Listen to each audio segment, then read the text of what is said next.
Canadian Sport Fishing, brought to you in part by Rapala, premium fishing gear crafted from experience. Yamaha Outboards, reliability starts here. Sail, the outdoors superstore. Lucky Strike, all you need is a Lucky Strike.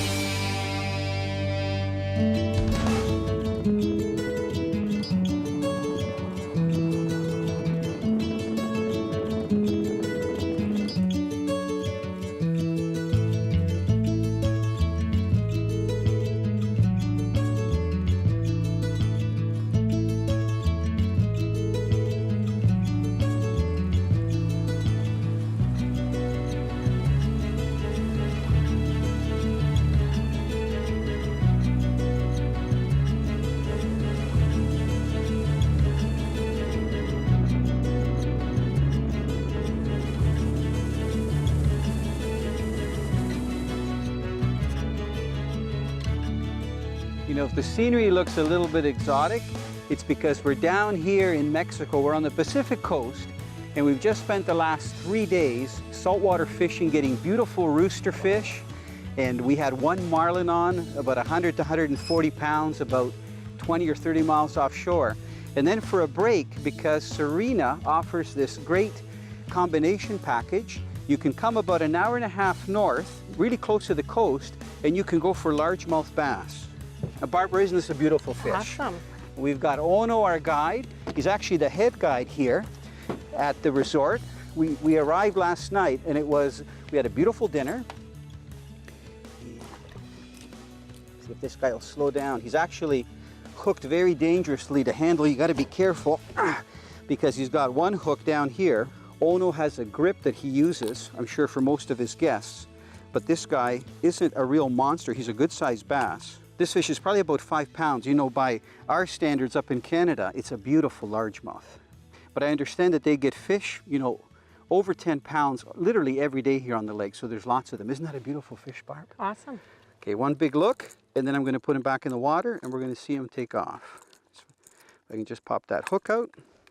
I cast it within 6 inches of the shoreline, and that fish hit. Isn't that a beautiful Mexico largemouth? Okay, we want to make sure that he's got lots of energy. You know, these fish are so plentiful down here. It's because they can grow all year long, and Ono said that they spawn 3 times a year, which is not like our bass back home, probably because of the cold weather. And there's so many fish in here for them to feed on.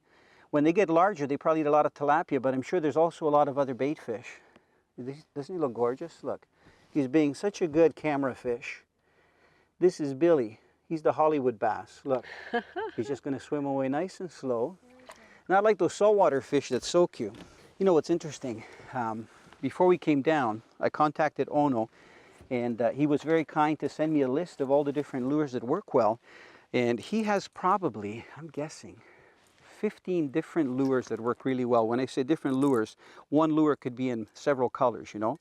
And he really said, you know, Italo, if you want to have the chance of catching the biggest bass, you should have all of these if you can get them. Because at any one time, one will work. Right? So if you have the wrong one or you don't have the right one, you're not going to catch fish. So what we've been doing is throwing some plastics, and we've been throwing spinner-based. Barbara's caught a few fish. I actually used a propeller that is designed to run to 20 feet. And I asked Ono if he had a lighter, and you can see where the little bit of white is, and actually turned it so it's not a propeller anymore, really. I bent the lip down so it would run at about 2 to 5 feet.